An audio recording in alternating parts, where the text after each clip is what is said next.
हर हर महादेव, जय भोलेनाथ। नमस्कार, मैं साधना पांडे मार्गदर्शन पे आपका स्वागत करती हूँ। दोस्तों, मैं बात करूँगी कल की प्रदोष व्रत के बारे में। कल यानी कि रविवार 12 जून के प्रदोष के बारे में। तो दोस्तों, इस प्रदोष में आप ऐसा कौन सा उपाय करेंगे जिससे आपकी मनोकामनाएं मात्र 5 प्रदोष के अंदर अंदर ही पूर्ण हो जाएगी। और सबसे बड़ी चीज़ मैं बता रही हूँ, देखिए, हर दिन के अनुसार अलग अलग प्रदोष आते हैं और अलग अलग प्रदोष के अलग अलग फल होते हैं। उन सब प्रदोषों में सर्वश्रेष्ठ प्रदोष रवि प्रदोष कहा जाता है, यानी कि रविवार के दिन पड़ने वाले प्रदोष को रवि प्रदोष के नाम से जाना जाता है। और इस प्रदोष को सभी प्रदोषों का राजा कहा जाता है। अब ये क्यों कहा जाता है? और दोस्तों, आज का जो प्रयोग है वो दुर्लभ प्रयोग है, अमोघ प्रयोग है। और इस मौके को, इस समय को आप छोड़िएगा मत। ये मौका भी बहुत ज़्यादा विशेष है, तो इस समय को आप छोड़िएगा मत। और इस प्रदोष से यदि मन में कोई कामना चल रही है, कोई जैसे कि आपके जीवन में जद्दोजहद चल रही है, आप बहुत ज़्यादा परेशान हैं, सिर दर्द बना हुआ है, कोई काम जो कि हो नहीं पा रहा है, तो इस प्रदोष से आप प्रारंभ कर लीजिए। और विश्वास मानिए दोस्तों, मात्र 5 प्रदोष के अंदर अंदर आपकी कामनाएं आपके सामने होंगी और चमत्कार आप स्वयं खुद महसूस करेंगे कि ये तो साधारण नहीं है, इसमें तो कुछ ना कुछ चमत्कार शामिल है। तो ऐसा आपके साथ अवश्य होगा। तो इसलिए इस प्रदोष को जाया न जाने दें।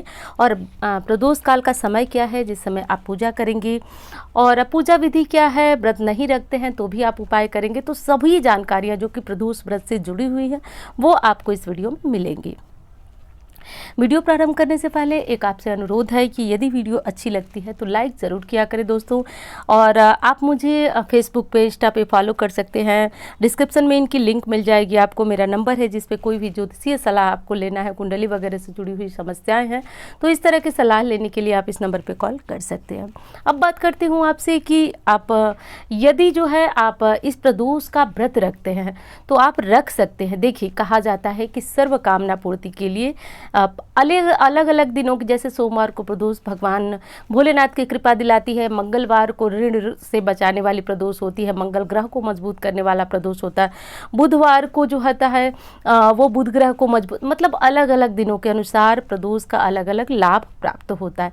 अब ये प्रदोष जो है वो आपके सूर्य को मजबूत करने के साथ साथ कहा जाता है कि जितने प्रदोषों का संग्रह है, यानी कि जितने अलग अलग दिनों के प्रदोषों का संग्रह है, उन सब में सर्वश्रेष्ठ प्रदोष रवि प्रदोष माना जाता है। कहा जाता है कि जब आपका काम सोमवार का प्रदोष रखा आपने नहीं हुआ, मंगलवार बुधवार, तो आपको रविवार के प्रदोष को धारण करना चाहिए। करना चाहें तो कर सकते हैं, ज़रूरी नहीं है कि आप व्रत रखें। और बिना व्रत रखे इस उपाय को कैसे कर सकते हैं, तो देखिए, आप जो है सुबह सात्विक भोजन ले लें बिना लहसुन प्याज का। शाम को शिव मंदिर, जो प्रदोष काल का समय मैं बता रही हूँ, वीडियो में आपको आगे मिल जाएगा, उस काल में आप शिव जी के लिए कुछ भेंट, देखिए शिव पुराण में लिखा गया है कि यदि व्यक्ति शिव जी के लिए शाम के समय प्रदोष काल में, रात्रि के पहले पहर में, जिसको हम प्रदोष काल कहते हैं, उसमें यदि शिव जी के लिए कुछ भेंट ले जा करके मात्र शिव दर्शन कर लेता है, उस व्यक्ति की संपूर्ण कामनाएं पूर्ण हो जाती हैं और मृत्यु पर्यंत वो शिव लोक को प्राप्त होता है। तो भेंट का मतलब क्या होता है? हम उन्हें क्या भेंट कर सकते हैं, क्या उपहार दे सकते हैं? तो उनके लिए उनकी प्रिय चीज़ें, जैसे बिलोपत्र, फूल, धतूरे, जो भी चीज़ें हमें मिल जाती है, वही उनकी प्रिय चीज़ें हम उनको भेंट करेंगे, यानी समर्पित करेंगे। तो यदि आप व्रत हैं तो आप सबसे पहले सुबह सवेरे जगेंगे, घर में जो भी फोटो, मूर्ति, शिवलिंग जो भी है उनका बहुत अच्छी तरह से आप पूजन कर लेंगे। व्रत हैं तो आप फलाहार लेकर के व्रत रखते होंगे, तो आप फलाहार ले लीजिएगा, 1 बार 2 बार जितनी आपकी लगे की ज़रूरत है आपके शरीर की उतनी ले लीजिएगा। फिर शाम को लगभग 4 बजे से आप जो है पूजा की तैयारियाँ करने लगेंगे। कोई ज़रूरी नहीं है कि आप 4 बजे से कीजिए, जैसे कि दिन बहुत बड़ा हो रहा है तो आप 5 बजे से पूजा की तैयारी करेंगे। आप नहा लीजिए पहले अच्छी तरह से, गंगा जल मिला करके, और नहाने के बाद जो है घर के मंदिर में मुख्य दरवाजे पर तुलसी जी के पास दीपक जला लीजिए। जलाने के बाद घर में धूप बत्ती इत्यादि जो भी आप करते हैं वो कर लीजिए। अब प्रदोष की जो पूजा होती है वो घर में भी ज़रूर होती है, क्योंकि हम अलग अलग दिनों के अनुसार अलग कथा पढ़ते हैं, मंत्र जपते हैं। तो जैसा आपको लगता हो, घर में आप अच्छी तरह से शिव जी की मूर्ति है, शिवलिंग है, तो आप स्नान करा लीजिए। पंचामृत से स्नान कराने के बाद आप बिल्वपत्र चढ़ाइए, अक्षत चढ़ाइए, फूल चढ़ाइए, धतूरे चढ़ाइए, भस्म चढ़ाइए, जो चीज़ें मिल जाए वो चढ़ाइए। घर में बैठ कर के प्रदोष की कथा पढ़ लीजिए। देखिए, सुन तो लेते हैं हम कथा, लेकिन स्वयं पढ़ने का जो महत्व है वो शास्त्रों में बताया गया है। सुन लीजिए आप कथा, और कथा भी कहा गया है कि यदि हम स्वयं पढ़ लेते हैं तो उसका महत्व बहुत ज़्यादा होता है। तो प्रदोष की जो बुक आती है उसमें प्रदोष की दिनों के अनुसार भी कथा होती है और सर्वसाधारण के लिए सुनी जाने वाली कथा होती है, तो वो कथा पढ़ लीजिए। उसके बाद दोस्तों एक काम कीजिए, घर के मंदिर में दीपक जलाइए, और तब इसके बाद जो है जाकर के कहीं भी शिवलिंग जहाँ पे भगवान भोलेनाथ की प्राण प्रतिष्ठा हो वहाँ चले जाइए। वहाँ जाने के बाद पंचामृत यदि घर में उपलब्ध है तो आप ले जाइए, उससे भगवान भोलेनाथ का अभिषेक करिए। दूध, दही, घी, शक्कर, शहद ये लेते जाइए। बहुत अच्छी तरह से उनका अभिषेक कीजिए। फिर साधारण जल से उन्हें अच्छी तरह स्नान कराइए।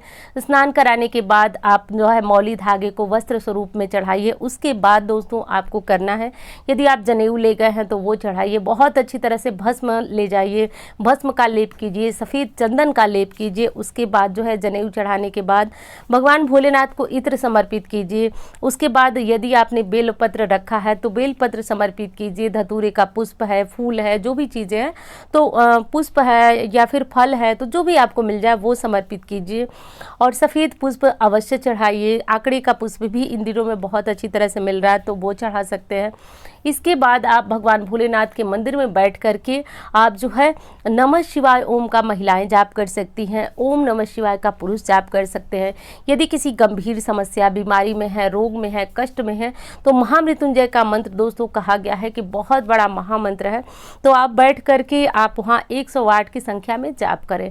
अब माला ले जाना बिल्कुल भी आवश्यक नहीं है, आप अपने हाथों की उंगलियों पे गिन सकते हैं, बिना गिने भी जप कर सकते हैं। क्योंकि देखिए, यदि आप घर में कोई माला से जपते हैं या फिर घर में कोई मंत्र जपते हैं तो आपको उसका उतना पुण्य फल नहीं मिलता है जितना सर्वसाधारण को मिलना चाहिए, उतना ही मिलता है।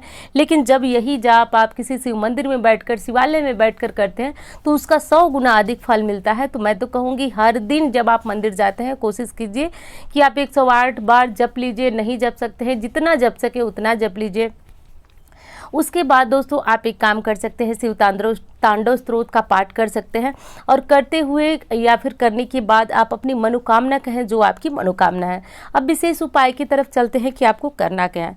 दोस्तों देखिए, आज मैं बताऊंगी आपको जो विशेष उपाय, वो बहुत साधारण है, लेकिन एक चीज़ तय है कि इससे कष्ट कटता है। और देखिए, ये बात मैं कहती तो झूठ होता, आप कहीं से सुनते तो झूठ होता, लेकिन शिव पुराण और लिंग पुराण में लिखी हुई एक एक वाणी अक्षरशः सत्य होती है।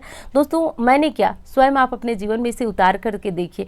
हो सकता है कि हमें लेट हो जाए, ये चीज़ें पाने में लेट हो जाए, लेकिन होती अवश्य है। कोई भी चीज़ जो है भोलेनाथ को समर्पित यदि आप करते हैं तो लेट और थोड़ा सा पहले प्रभाव तो उसका मिलता ही मिलता है। तो सबसे पहले तो ये जान लीजिए कि पूजा आप कब करेंगे। तो 12 जून को शाम को 7:23 से रात्रि को 9:23 तक रहेगी क्या, प्रदोष काल का समय। तो यदि आपको लग रहा है कि आप 7:23 पर आपको लेट हो जा रहा है, आप नहीं जा सकते, तो आप इससे पूर्व भी जा सकते हैं। लेकिन जो प्रदोष काल के समय की मांग आप लोग द्वारा होती है तो वो है आज के प्रदोष काल का शुभ समय, जो कि सर्वश्रेष्ठ है महादेव की पूजा के लिए। तो आप इन समय में पूजा कर सकते हैं। विशेष उपाय की बात करती हूँ दोस्तों, तो आज के दिन आपको क्या करना है, काले तिल ले लीजिए। कितने काले तिल लेना है, तो आपकी जो मनोकामना है, देखिए एक मनोकामना के लिए एक बार ही आपको ये प्रयोग करना है, कई मनोकामनाओं के लिए ये प्रयोग नहीं करना है आपको। तो काले तिल ले लीजिए, और काला तिल कितना लेना है, तो 5 चुटकी। देखिए चुटकी आप समझ रहे होंगे, 2-3 उंगलियों से देख लीजिए कि उसमें कितना तिल आ रहा है। तो 1 लोटा जल में आप इन तिलों को मिला दीजिए और 5 चुटकी तिल से महादेव का अभिषेक कीजिए।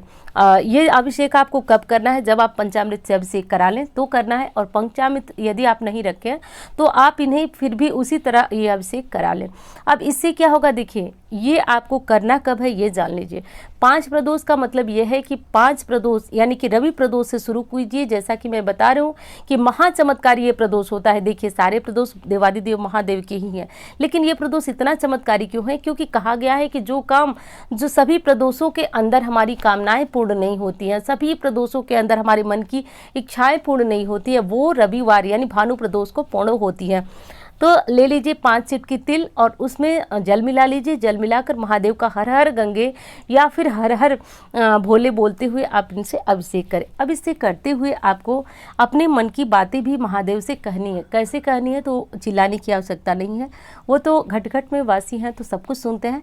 लेकिन अपने मन की बात बोलिए कि मैं बहुत परेशान हूँ भोलेनाथ, मैंने इतने उपाय किए, इतना सब कुछ किया, मेरा काम नहीं पूर्ण हुआ। दोस्तों मात्र 5 प्रदोष लिख करके यहाँ रख लीजिए, आपके काम पूरे होने शुरू हो जाएंगे और आप जान जाएंगे कि ये चमत्कार नहीं महा चमत्कार है।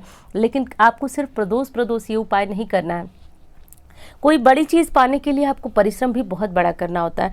आज से शुरू करके और 5वें प्रदोष तक आपको लगातार शिव मंदिर जाना है। पुरुष भाई तो ये काम कर लेंगे, लेकिन महिलाओं के साथ समस्या आती है। ऐसी समस्याओं में आप उन 6 दिन 7 दिन को निकाल दीजिए और बाकी अगले 6-7 दिनों तक आप बढ़ा लीजिएगा। इस उपाय को कीजिए और संसार की कोई ऐसी शक्ति नहीं है जो आपके काम को पूर्ण न कर दे।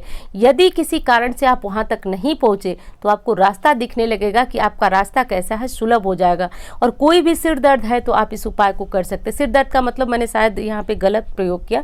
सिर दर्द का मतलब जैसे हमारे आम बोल चाल की भाषा में बोली जाती है कि ये काम मेरे लिए सिर दर्द बना हुआ है और पूरा नहीं हो रहा, तो ऐसा कोई काम आपके लिए सिर दर्द बना हुआ है तो जरूर इस प्रयोग को करके देखिए कैसे आपके काम पूरे होना शुरू हो जा रहे हैं। तो ऐसा कर लीजिए दोस्तों और प्रतिदिन मंदिर जाइए। महिलाओं के लिए मैंने जो उपाय बताए जैसे कि 6 दिन 7 दिन वो छोड़ दीजिए, आप अगले समय में इसे जोड़ लीजिए, लेकिन मात्र 5 प्रदोष का समय दीजिए। जिस विधि से मैंने पूरी पूजा विधि बताई वो कीजिए। प्रतिदिन इतना कुछ नहीं चढ़ा सकते या फिर नहीं इतनी चीज़ें मिल जाती हैं तो आप परेशान बिल्कुल ना हो, जो चीज़ें मिल जाती हैं ले जाइए। विशेष आज का उपाय आपका काले तिल का है। अब मैं बता रही हूँ दोस्तों कि ऐसा क्यों होता है। देखिए, कहा जाता है कि शिव पुराण और लिंग पुराण में इनका वर्णन बहुत ज़्यादा है काले तिलों का।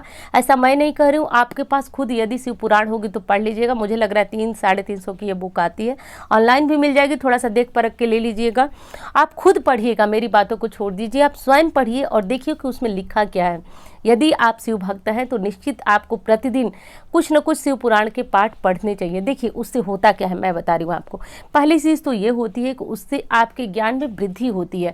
आपको अन्य किसी को जानने सुनने की आवश्यकता नहीं होती है। धीरे धीरे आप उस शिव पुराण को पढ़कर खुद इतना ज़्यादा जान जाते हैं कि आपको अन्य कुछ सुनने की आवश्यकता नहीं होती। आप सब समझ जाते हैं कि भोलेनाथ कैसे प्रसन्न होते हैं। और उसमें सूत जी ने ये भी बताया है कि जब कोई दुर्लभ कार्य अटक जाए तो उसको कैसे पूर्ण करें। तो ये सारी चीज़ें आप स्वयं जान जाएंगे। तो मैं कहूँगी आप उस बुक को मंगा लीजिए। अब ये मत कहिएगा कि मैम कौन सा मंगाऊँ, आप बताइए, वो आपका काम है, आप सर्च कर लीजिए। हाँ, आप मुझसे कहेंगे तो मैं दिखा सकती हूँ कि मैं कौन सी पढ़ती हूँ और उससे मैं संतुष्ट हूँ। तो दोस्तों मैं बात कर रही थी कि जो विशेष आपका उपाय है वो है काले तिल का। और कभी भी सूखे काले तिल मत चढ़ाइएगा। इस विशेष प्रयोग में या तो दूध में मिलाकर तिल चढ़ाइए 5 चिटकी या फिर जल में मिलाकर चढ़ाइए, लेकिन जल में के साथ ही ये तिल आपका चढ़ाया जाना चाहिए।